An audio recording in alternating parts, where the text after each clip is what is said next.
Raila backs Uhuru in Jubilee route of feud, and Mr. Odinga says the peace deal with the president is not meant to push the DP out of Jubilee or block him from rising to power. He says that he and the head of state are only keen on economic growth and unifying the nation. Similar story on the front page of the Standard. Uhuru firm on Raila turns gun on critics, and Raila Odinga is quoted there saying that I've not joined Jubilee, neither am I out to chase away anyone. We are working to create an effective system that guarantees free and fair elections. On the side of the president, he says that I will continue to upload my brother, his brother, Raila Odinga, and other opposition leaders who have refused to serve a selfish interest in favor, or rather, who have refused to serve selfish interest in favor of public good. So we're coming into the year with all this confusion, the noise that we have seen at the Jubilee party, and I'm just wondering, March 9th, 2018, we had that handshake that brought the two leaders together, and now it's more than how many? More than 10 months since that handshake. But you're beginning the year still on disagreements on the role of Raila Odinga, the unity within the Jubilee party. Like, what should we think about as we begin the year in as far as all these matters are concerned? You know what? The Jubilee party is a big tent with the two poles. One called Uhuru, another one called Ruto. But a camel has come in and slowly but surely torn down the temple. So really, Jubilee therefore then, just like many other political parties, has become not a real marriage really, but it's a come with stay, which really it's a one night kind of election, a one night stand election. Sorry to say that, but that's the truth. And there are Jubilee offers, and I had said this way before. It's not that I'm saying that now, that I could foresee, and yet, you know, for some reason, on 10th of September 2016, we all believed that we were making a formidable party. In fact, I remember asking the late Nicholas Biwott, why are you here? He said, I'm coming to witness a marriage. But then it has since turned out that this was not the case to be. I mean, and we should not be so disappointed because NAC also looked like that. It had a lot of promise. It didn't So survive. that was a coalition. This was a party. Whichever way you look at it, even ODM of 2007, 2008 was a party, but it still crumbled. Because then the parties are formed on ethnic basis. Over and above, ideology is just an icing of the cake. So you now have a situation where it's a personality contest. And Raila Odinga and William Ruto are very much alike. In fact, William Ruto is a combination of Raila and Moi, really. So they cannot stay together. They just can't stay together. And by the way, we need to look at the history of these two men, because they are the ones who are determining the politics of the country. And they have a very good history of upstaging the principles, you know, going forward. Ruto upstaged Moi to take over the Rift Valley, you know, base. Ruto upstaged Raila to make sure he never won the 2013, elections. Now we can also see a similar case in Jubilee, and I think also Raila has a similar history. He upstaged, you know, Kanu. He also upstaged, he ran away with what really was Fort Kenya after the fought with Michael Kijana Wamalwa. Yes. And now we are now seeing he was able to demolish his NASA coalition, and now he's come to Jubilee, and your guess is as good as mine. And yet he keeps insisting that he has not come to destroy Jubilee. He's not in Jubilee, and his interest is unifying the country and, of course, development of the country. Do you believe that, Mheshimiwa Osoro? Definitely not. Raila Odinga is not a unifying a factor in this country, unfortunately.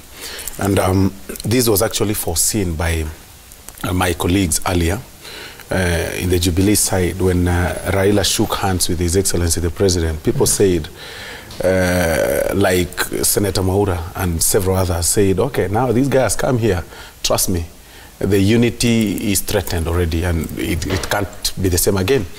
But for me, this exposes the political, the political conmanship in this country, for lack of a better word. That people are not very genuine and don't really stick to their words. I actually thought, unlike my colleagues, I actually thought that the handshake was meant to unify the country. But I did know that the handshake was meant to fight one gentleman from ascending to power. Even when he's not declared his interest from directly, like, you know, His Excellency Deputy President has not declared the interest of presidency directly from his mouth, other than us who are his supporters. The truth of the matter is 2019 gonna be a very, very rocky year politically. And I foresee another handshake now between His Excellency the President and the Deputy President, probably later, because what we are seeing is a total undermining move by His Excellency the President and Raila Odinga, Right Honorable Raila Odinga, against the Deputy President. Even when he's not uttering any word, every person is just attacking him left, right, and center. I mean, people are not genuine. The handshake is not genuine. The handshake was about undermining the Deputy President of the Republic of Kenya. And this has also exposed some nature of, you know, our politics in this country. This is we are living in a political arena of use and dumb, that you've outlived your usefulness. Now we need to edge you out and have another person in. And that is what we are facing as a country. Right. Unfortunately, it will be rocky and messy. And on a serious note, unlike what Senator Wetangula said, this time round, there will be casualties.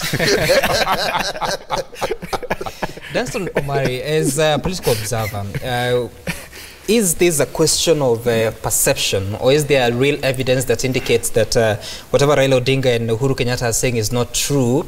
Does it really, their cooperation, does it really threaten the unity in Jubilee and the prospects of the DP from ascending to presidency? My take is 100% different from the way it was. The handshake was not targeted against the DP, Dr. William Ruto. Totally, everybody is getting it wrong. The handshake is Raila's revenge on President Uhuru Kenyatta. And that is a direction that very soon we are going to see. The Raila the Enigma took Uhuru Kenyatta in 2002 by joining KANU, and he made sure Uhuru Kenyatta never ascended to power by him saying Raila Tosha. Kibaki Tosha. Kibaki Tosha.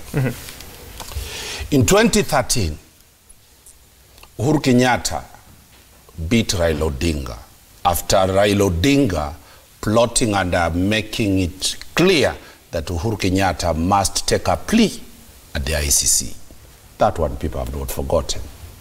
2017, Raila Odinga targeted Uhuru Kenyatta at the first election that, according to Raila Odinga, his election was stolen. But the Supreme Court nullified that election. The second election still, Uhuru Kenyatta outsmarted Raila Odinga. So the question that Raila Odinga has always been asking is, when will I ever get a chance to bring down the Jomo Kenyatta family that betrayed my father in 1963? And this is the right time. Today, as we are talking, the loser, the greatest loser in this battle is not about the DP. Mount Kenya region, where the president has a bedrock support, is up in arms. You've seen members of parliament saying the president has ignored Mount Kenya region. The people in Mount Kenya region are asking, our jobs are going to the lake. Is it that we fought for you, we prayed for you? I've seen tapes going around. There is a lot of disquietness in Mount Kenya region. Who is likely to be the beneficiary of that disquietness? The president gave a very serious speech yesterday. He calls people washenzi. The people who have identified that they are the ones who have been called the washenzi, 95% of the people are saying it is us, the guys who are saying kumira, kumira, we have been called washenzi. Who is likely to be the beneficiary?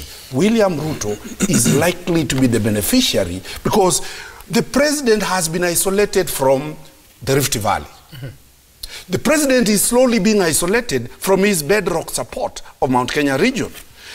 Other than Mwaura and Ngujiri from Nyeri and a few other members of parliament, the Mount Kenya region is quiet. They are asking, our son seems to have turned against us. Who is the architect of that? Raila Odinga. So in my own view, Raila Odinga wants either William Ruto to lose his head, move a motion of impeachment. Once the motion of impeachment comes, the greatest casualty is the president. So in my own view, I don't see this being a calculated move. It will backfire.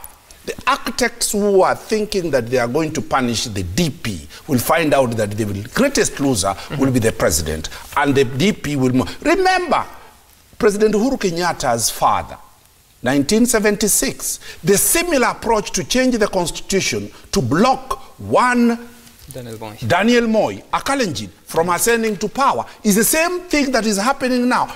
Jomo's son, the president, is again at the epicenter of that move. And who is the target? Another Kalenjin, Ruto. Is Ruto going to get the benefit of history and get to power through an impeachment? We are yet to see. Wow. That's quite a statement. But Isaac Mora, you come from the Central Kenya region. I believe Ruiru is part of that. Yes. Yes, Ruiru is, of course. It's in Kiambu. Yes. So when the president says that our washenzi wachane na mimi, what has led to this? Why is it so hard for the Central Kenyan leaders to handle their issues with the president? Why are you not finding some fora to go ahead and do that? No, I really think the issue about Washenzi has been blown out of proportion, particularly because it is very well, choreographed to make it look like the president was abusing his own base. And I don't think there's anybody who is sane enough to do that. There's nobody who can do that. And the whole idea was, when you are the president of the Republic of Kenya, you cease being seen as a regional leader because you are supposed to be the symbol of the national unity. So you cannot be boxed and told that the only place you develop is where you come from. Because that has been the complaint of every other community. That when people get to power, they forget that there's other parts of Kenya. And even if the president were to deliberately develop the Mount Kenya region, that in itself would actually not be something that can be said, okay, now we are now launching all the projects in Mount Kenya region. So the issue is not that we do not have fora to discuss about the development of our people, because the people of Mount Kenya are simply saying we want a rightful share of the presidency. In fact, that is where actually is a point of departure. What is the need, therefore, of going to look for a new president, right, if you have not benefited from the one you have currently? You see, what is the need? You've got to ensure that then the votes that you cast actually count for something. So really, the issue of development, I think it needs a lot of interrogation to see what kind of projects have gone to which direction of the country. And I think I want to say very clearly that we are in an era of political propaganda. And some people are doing very well, I must commend them, in terms of trying to draw the rugs under the feet of the president and divide Mount Kenya region so that then they can benefit from the So let me ask you this. Let me just explain this. From this kind of fallout. But there are genuine concerns, really, about the risk of our politics. And we must not run away from that. The fact that in each and every election, we seem to go to the edge of the precipice, where one country, one part of the country feels left abandoned, and the other country feels that they have gone into government.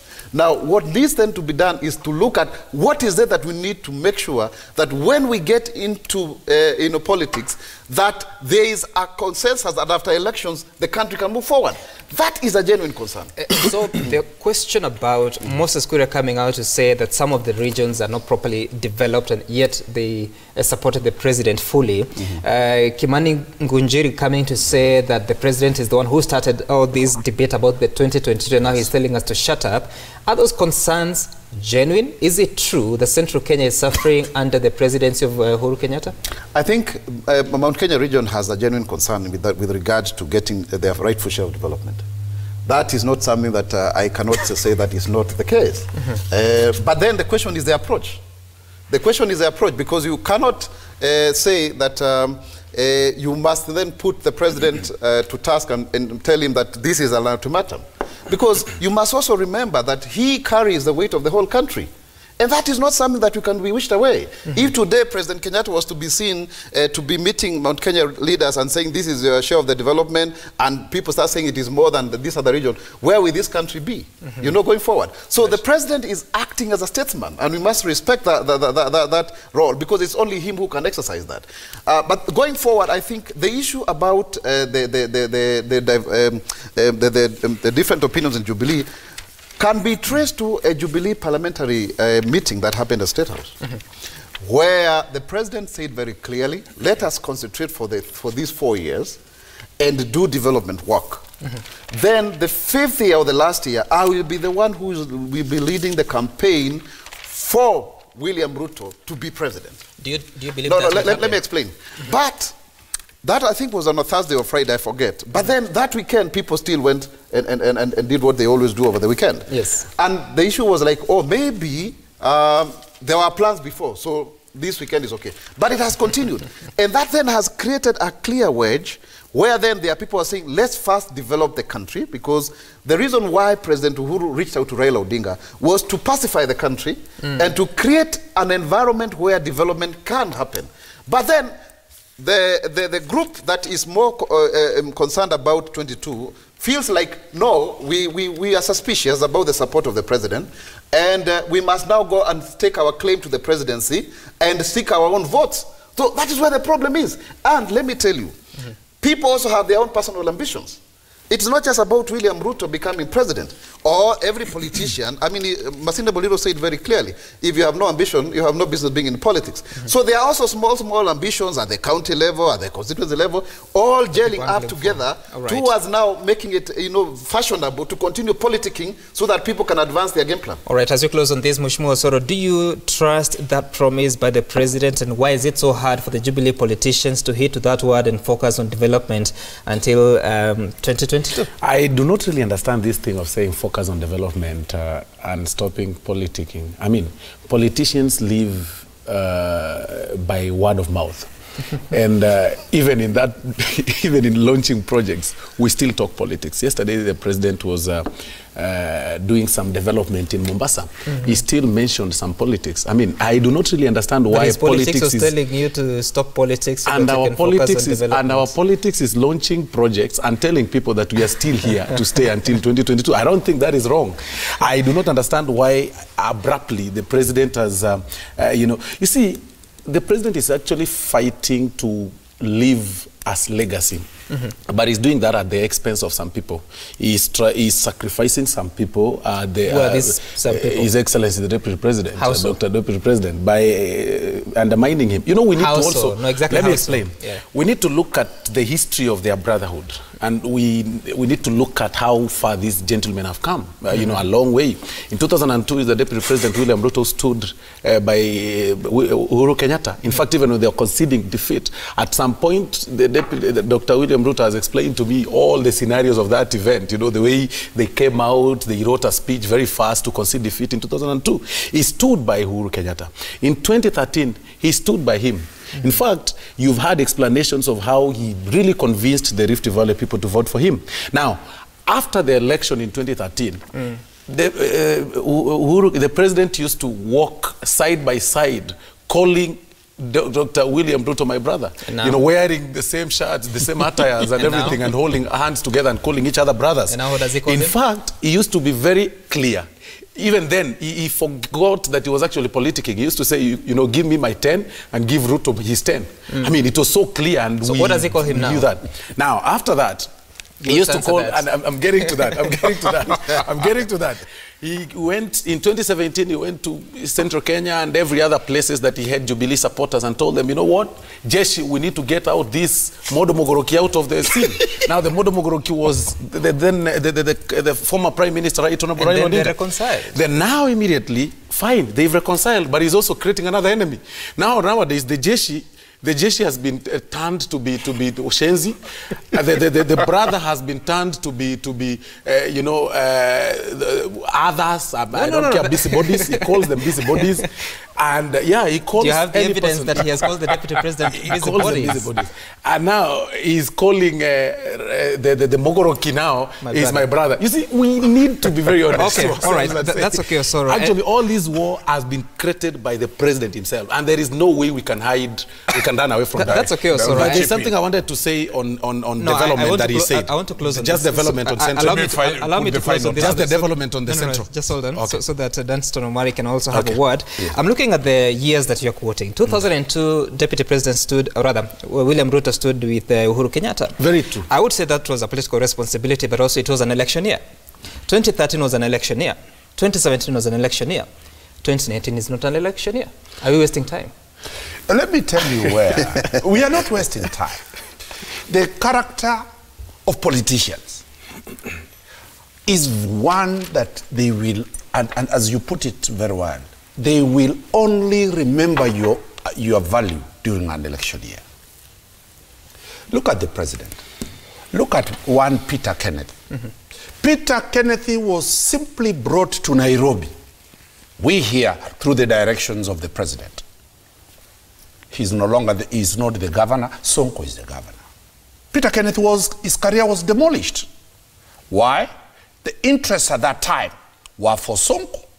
So where are we? William Ruto, and I'm very clear this, and I've said it several times here, that the only number two who knew this character of presidents disowning and abandoning their deputies or their vice is William Ruto. William Ruto, unlike all the others, started campaigning and entrenching his systems with the voters, not with the president. And that is why today William Ruto is saying he does not need any endorsement. William Ruto says he will go and look for his vote. Kabogo tried to tell him that we will not, atuna deni. He said it very well. I know nobody owes me a deni.